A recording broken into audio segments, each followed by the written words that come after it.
"We didn't order for you," my dad said, handing me bread while my brother enjoyed his $400 steak. His wife sneered, "Be grateful you're invited." I stayed silent. When the waiter came, I stood up and said, "Send the bill to the ones who ate." "Hey Reddit, I'm Damien, 35 male, and for the last 17 years, I've been my family's personal checking account." Yup, you heard that right, 17 freaking years. Grab your popcorn.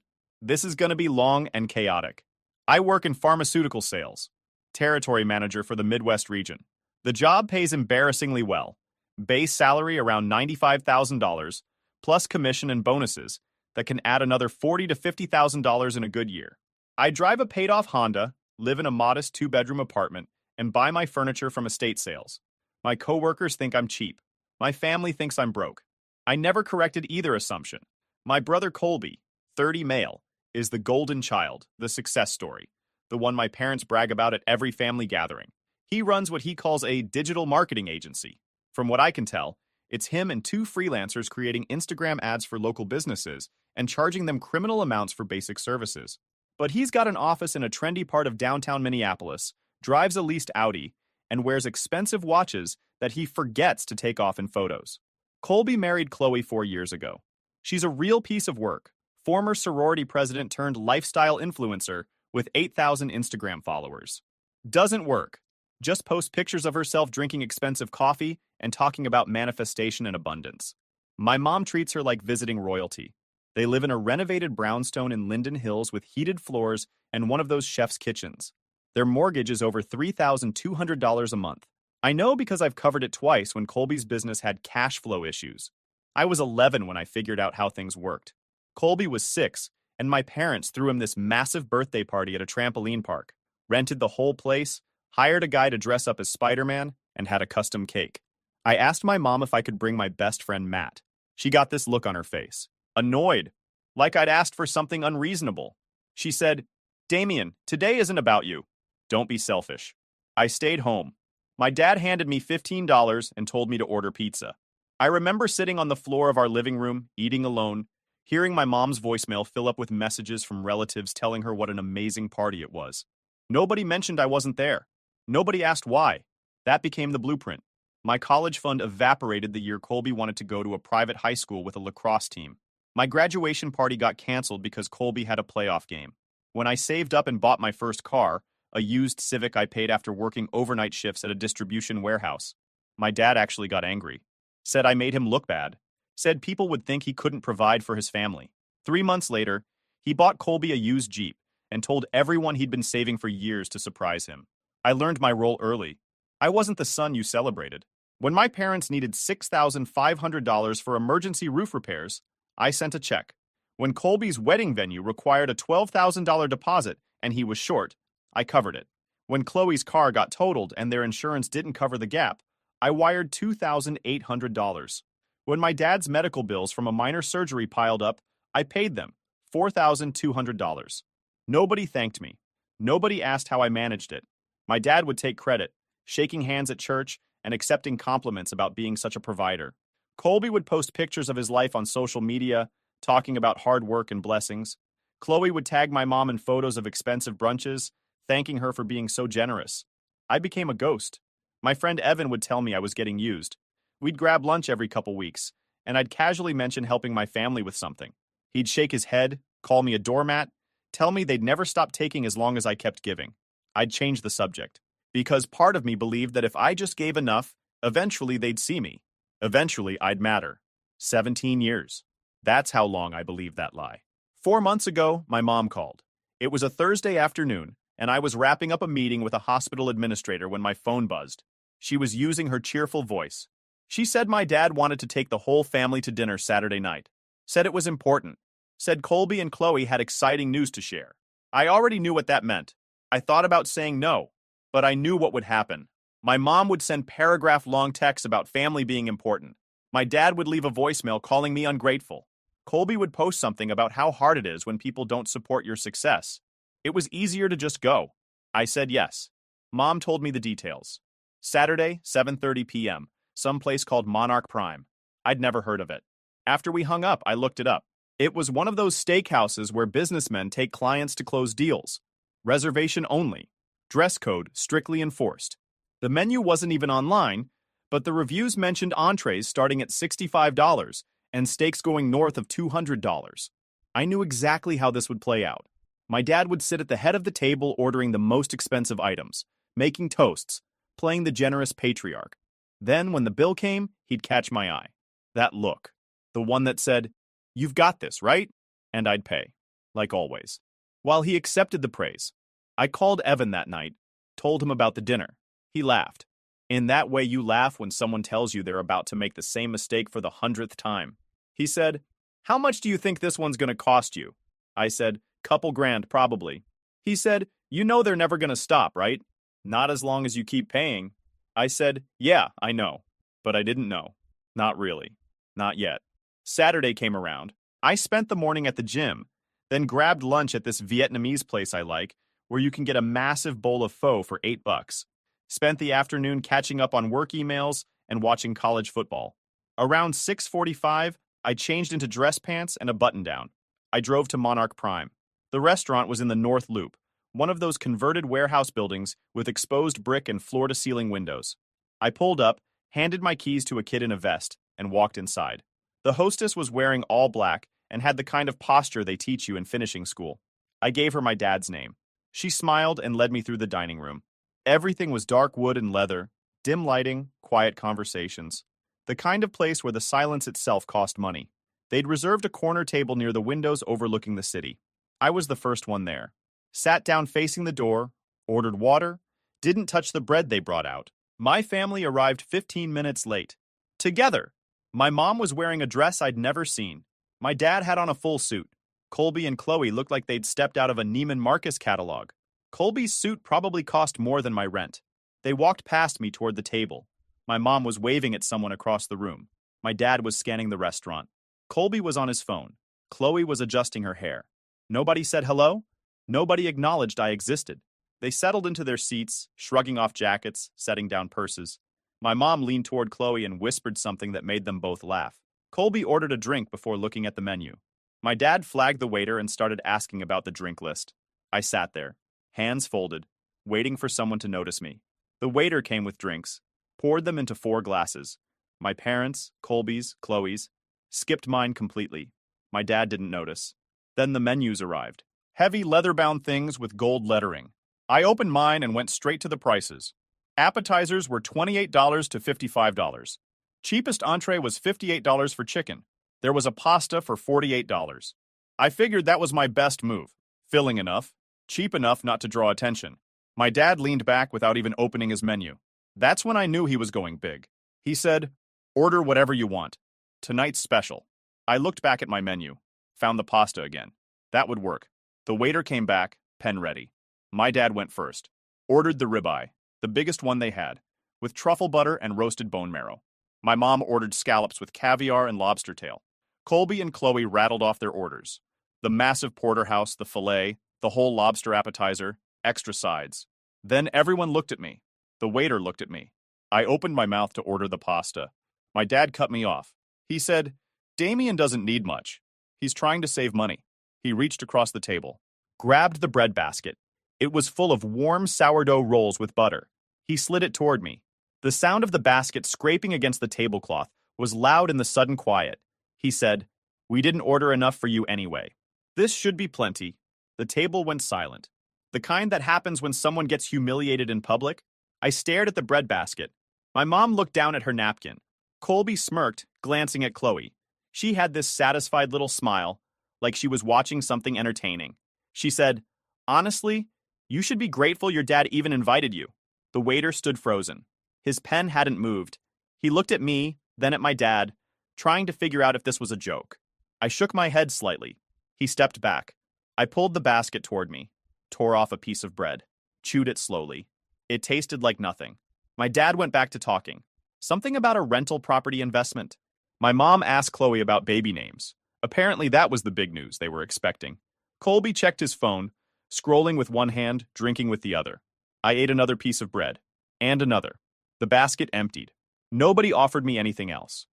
The lobster came out. Colby and Chloe tore into it, cracking shells, commenting how good it was. My mom took photos. My dad poured more drinks. When the entrees arrived, the waiter placed massive plates in front of everyone except me. My dad's steak was the size of a small roast. Colby's porterhouse hung off the plate. Chloe cut into her fillet and went on about how it was the best thing she'd ever eaten. My mom ate her scallops with her eyes closed. I sat there with empty hands, watching them eat, thinking about numbers. The roof repair I'd paid for, Colby's wedding, my dad's surgery bills, my mom's credit card debt I'd cleared twice, Colby's mortgage payments, twice. The numbers added up in my head while they chewed $400 steaks, and I sat there with a breadbasket. Colby looked at me. You know, Damien, if you actually applied yourself, maybe you could afford to eat like an adult. Chloe laughed. Actually laughed?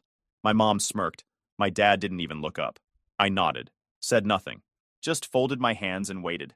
Let them enjoy this as it lasts. Then dessert came. Some chocolate thing the size of a softball served with 4 spoons. They devoured it in minutes. I watched. When they finished, my dad patted his stomach. That was perfect. We need to do this more often. The waiter appeared, holding a small black leather folder. He walked past them all and stopped next to me, placed it in front of me. I opened it. $3,184. I stared at the number. $3,184. For a meal I didn't eat. Then I stood up. The chair scraped loud enough that people at nearby tables looked over. I closed the folder, slid it across the table toward my father, looked at the waiter and said, "Give it to the people who actually ate." They all went dead silent. Then my mother asked, "Excuse me?" "Yeah, excuse you," I replied, then I walked away. I walked through the restaurant, past the bar, past the host stand, out the front doors into the October cold. My hands were steady. I felt calm. Weirdly, impossibly calm. Like I'd been holding my breath for 17 years, and finally exhaled. Got to my car and sat behind the wheel. Didn't start the engine. Just sat there in the parking garage for a minute. Inside, I knew what was happening. The waiter was standing at the table holding that bill. My dad was staring at the total, face going red. My mom was looking around nervously, worried about what people were thinking. Colby was probably fumbling for his wallet, realizing his credit card wouldn't cover half of this. My phone started buzzing. Text from Mom. "Get back here right now." Dad. "Don't you dare humiliate us like this. Fix this immediately." Colby. "Are you kidding me?" "You're embarrassing us." Chloe. "You're pathetic. Grow up and pay the bill." I read each one. Let them sit there on my screen. Then I opened my contacts and blocked them all. Each one of them. Click, click, click. I started the car. Drove home slowly, taking the long route through downtown, past the river, past the old neighborhoods. No rush. Nobody waiting. Nobody calling me. I parked at my building, walked up 3 flights of stairs. I stepped inside and sat on my couch in the dim light. For 17 years, I'd believed that staying quiet was the same as keeping peace. That paying for their meals, their bills, their emergencies was what family required. That if I just gave enough, eventually they'd see me. That I'd feel I'm good enough. But sitting there with that bread basket in front of me while those bastards ate $400 steaks, I finally understood. Years of pent-up guilt and patience finally snapped. I was never their son or their brother. So I opened my banking app, started scrolling through automatic payments I'd set up over the years. Dad's yacht club membership, $385 a month. Colby's business loan payment, $850 a month. Mom's spa membership, $175 a month. Parents' timeshare in Scottsdale, $625 a month. I canceled every single one. Each confirmation felt like another weightlifting. Moved to my credit cards. Found authorized users. Colby was on 2 cards, Dad on 1, Mom on another. Removed them all. Locked the accounts, changed every password. Then I opened my email. Searched for invoice, receipt, payment. Years of history appeared. I'd paid for trips I wasn't invited on. Birthdays I never attended. Renovations on houses where I'd never been welcome. Created a folder. Evidence. Started moving everything in. Then I went deeper. I pulled up pending charges on my credit cards. Found 6 I hadn't authorized. Chloe at Saks Fifth Avenue, 2 days before the dinner. Colby at a golf club pro shop. Mom at Nordstrom. Dad at a luxury car detail shop. 2 more from Colby's business account. $2,400 total for marketing expenses. I disputed every single one. Filed fraud reports. The bank sent confirmations within minutes. The charges would be reversed. They'd all get notifications. Perfect. I searched my email for recurring payments. Found the Scottsdale timeshare. My parents used it 3 weeks a year. I'd been paying the monthly fee for 6 years. The next payment was in 5 days. Called the company. Canceled it. They refunded my deposit, found another invoice. Colby's business loan. He'd taken out $38,000 to expand 2 years ago. I'd been covering the monthly payment ever since because he said he'd pay me back when things stabilized. They never did. Called the bank. Explained I was no longer financially responsible. They updated the records. All future correspondence would go to Colby. By Sunday night, I'd canceled 15 recurring payments. Total monthly savings, $3,900. $3,900 I'd been sending every month to people who treated me like a stranger. Monday morning, I drafted an email to my extended family, aunts, uncles, cousins, who'd probably start getting calls from my parents soon. I'm dealing with a personal matter and need space. Please don't contact me on behalf of my parents or Colby. I'll reach out when I'm ready. Sent it to 22 people. Then set up email filters. Anything containing my parents' names, Colby's name, or Chloe's name went straight to a folder I'd never check. I called Evan, told him everything. He was quiet for a second. Then he started laughing. Holy hell, Damien. You actually did it. I said, yeah, I did. He said, finally, man. Took you long enough. How do you feel? I thought about it. Free. Tuesday afternoon, they showed up at my building. I was heading out to grab lunch when I saw them in the lobby. All 4 of them. Standing near the F-Stant desk, talking to Stan, my building manager. Dad's voice was loud. This is a family emergency. We need to see him immediately. Mom had this worried look plastered on her face. Colby stood with his arms crossed, jaw tight. Chloe looked annoyed. I stopped just inside the hallway. Took a breath. Considered turning around. But no. This was my building. My home. They were the intruders. I walked forward. Stan saw me first. Mr. O'Brien, these folks say they're your family. They're asking for access to your unit. I looked at them. I don't want them in my building. Mom stepped forward. Damien, please. We just want to talk. I shook my head. No. Dad's face went red. This is ridiculous. You embarrassed us. You left us with a $3,000 bill we couldn't pay. You've been ignoring us. You owe us an explanation. I looked him dead in the eye. I don't owe you anything. Figure your shit out. Colby stepped closer. Don't you dare talk to your father like this. You need to grow up and fix this. I said, you are not my problem anymore, people. I am done with you. Mom's eyes filled with tears. Damien, how can you do this? What happened to you? And something inside me snapped. What happened to me? I said, apparently I am not letting you walk over me anymore. I've dealt with your BS for years. Helped all of you because I was stupid enough to think you saw me as a son. You don't. You see me as a wallet. Now that wallet is closed. Now get the hell out of here. They froze. Had the audacity to look hurt too. That's not true. Dad said. I cut him off. Then why did you hand me a bread basket while everyone else ate $400 steaks? Why did Chloe tell me I should be grateful you even invited me? Why have I been paying for your lives for years while you never even say thank you? The lobby went dead silent. Stan shifted uncomfortably. A couple residents walked through, trying not to stare. I canceled the payments. All of them. Removed you from my credit cards. Disputed the charges you made without asking. I'm done. Now again, sort your shit out and leave me alone. You can't do that, he yelled. You don't get to cut us off like this. I smiled. I just did. Sue me. Colby's voice went sharp. You're gonna regret this, Damien. I looked at him. I'm really not. Turned to Stan. Please make sure they leave. He nodded. Stepped toward my family. You folks need to go. I walked past them. Out the front door. I heard my dad shout my name. Didn't stop. Got in my car. Drove away. I didn't look back once. That night, I did the math. Pulled up every receipt, every bank statement, every invoice going back 17 years, built a spreadsheet. When I finished, the number made my jaw drop. $284,000 I'd given them over 17 years. That was a house. That was retirement money. I broke it down. The spreadsheet was 14 pages long when I printed it.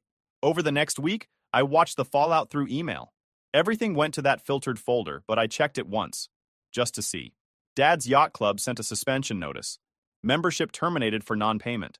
He had 30 days to settle the balance or lose access permanently. The Scottsdale timeshare company charged the $1,900 cancellation fee to Dad's credit card. He'd have to pay it or face collections. The bank sent Colby a notice about his business loan. First missed payment. If he didn't catch up within 15 days, they'd start default proceedings. One by one, the luxuries I'd been funding disappeared. My uncle sent an email. Said Dad was struggling financially. Said mom was devastated. Said I should reconsider because family forgives. I didn't respond. A cousin messaged me on Facebook. Said I was tearing the family apart. Said I was being cruel over one dinner. I blocked her. But they weren't done. These people know nothing about boundaries, and honestly, it was all my fault from the beginning. They went way too far. 2 weeks after the dinner, I came home from work to find my car keyed. Deep scratches down both sides, from headlight to taillight. The word JERK carved into the driver's side door.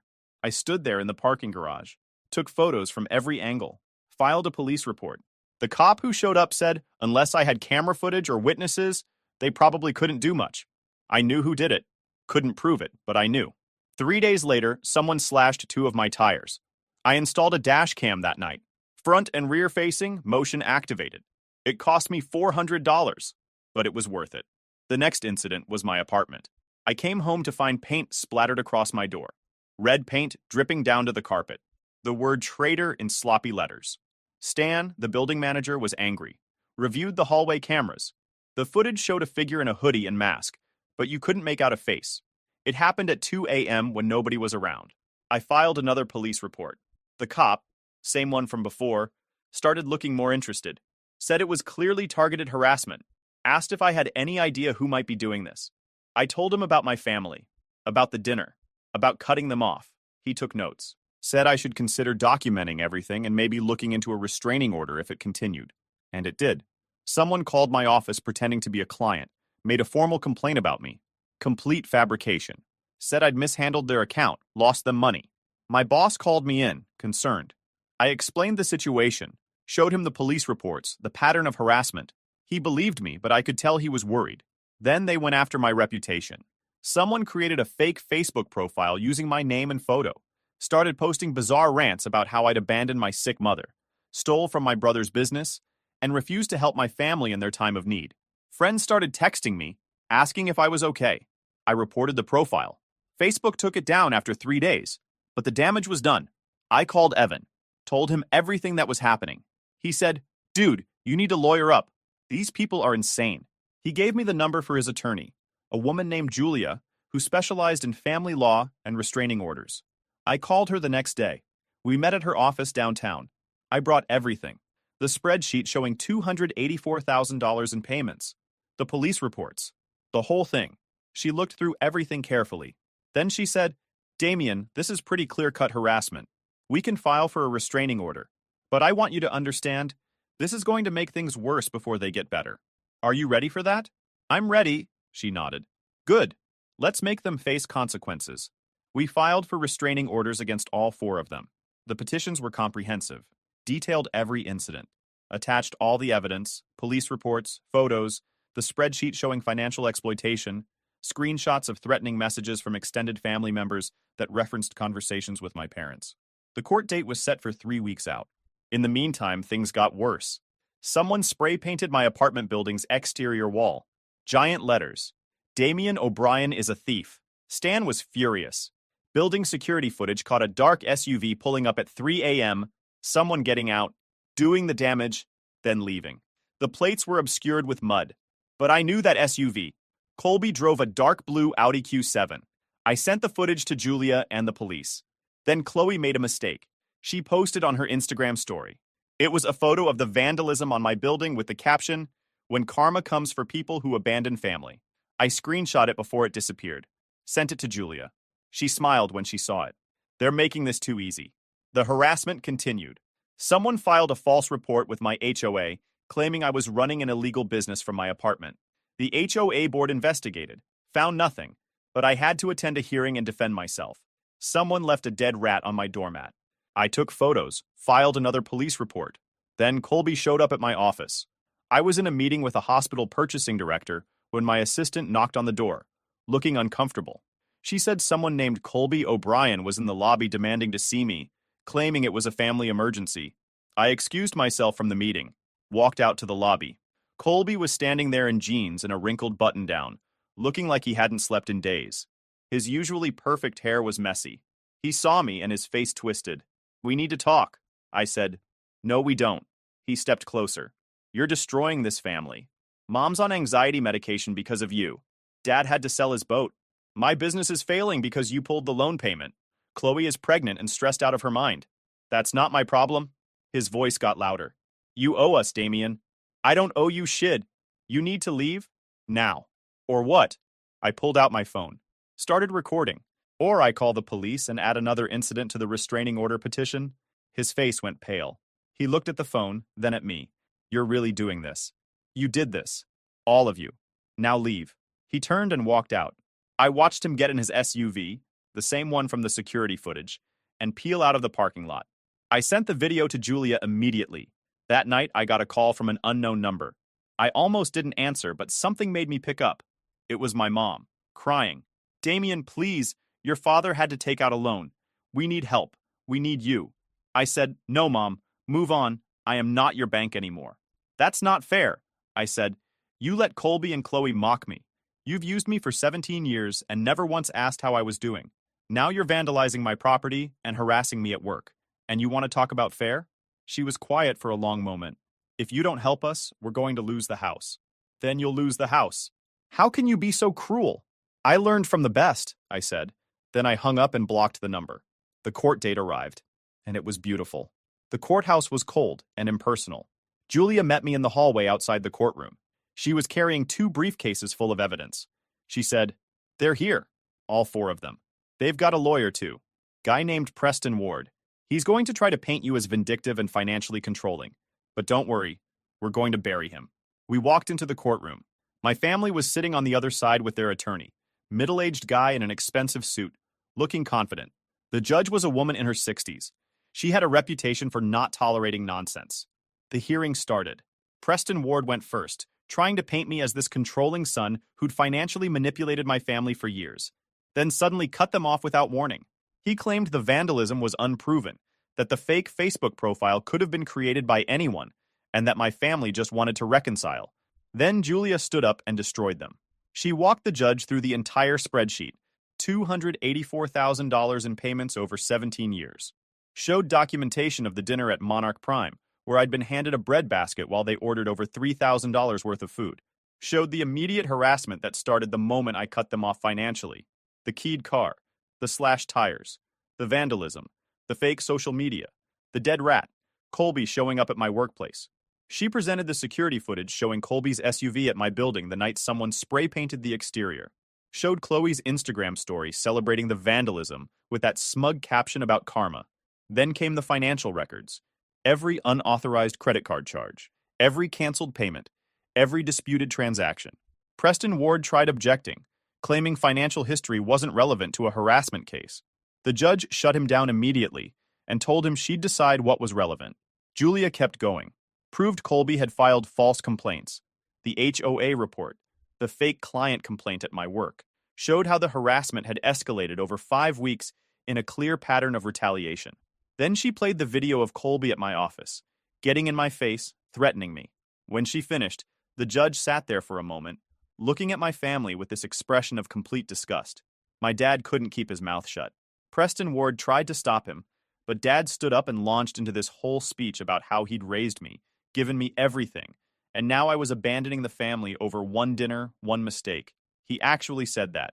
The judge let him talk for about 30 seconds before cutting him off. Asked him point blank if he'd handed me a bread basket while everyone else ate expensive steaks. He stammered and tried to call it a misunderstanding. She asked if I'd paid for the dinner. He admitted I hadn't, that they'd had to cover it themselves after I left. Then she pulled out the financial documentation showing the $284,000 I'd paid over the years and asked if that was accurate. Dad's face went red. Started backpedaling, saying I'd offered to help and they'd never forced me to pay for anything. She flipped through the evidence one more time, then looked up. Her voice was ice cold when she announced she was granting the restraining order. All 4 of them were prohibited from contacting me directly or indirectly. They couldn't come within 500 feet of my home, my workplace, or my vehicle. The order would stay in effect for 2 years. My mom started crying. Dad looked like he'd been slapped. Colby's face twisted with rage. Chloe stared at the floor.